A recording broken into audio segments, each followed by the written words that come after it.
በእኛ ቤት ያለው ምጽድቅ ብታዩት በቤተ ክህነት መምህራኑ ሁሉ አይደሉም፣ እንደው አንዳንዱ ማለት ነው። አንዳንዱ ሲመጻደቅ እንደዚህ አድርጎ ማለት ነው። አይታችሁኛል? እንደዚህ ብሎ ማለት ነው።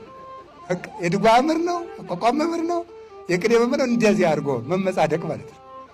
በሉ እናንተ በሱ እንደዚህ ማለት ነው።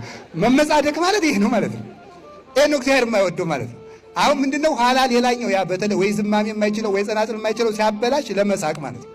ለመሳቅ ለማይችለው ሰውዬ በሉ በሱ ለገሌ ስጧቸው ይላል። ትትና ከሆነ ጥሩ። ይሄ ነው መመጻደቅ ማለት ነው። ስለዚህ በራስ መኩራት፣ በእውቀት መኩራት፣ መመጻደቅ።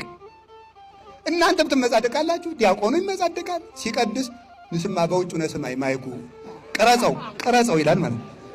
ሊል ይችላል ነው። እዚህ ያሉ ዲያቆናት አይሉ እንደዚህ ማለት መመጻደቅ። እናንተ መመጻደቅ፣ በመስጠታችሁ መመጻደቅ፣ ሰበካ ጉባኤ መሆናችሁ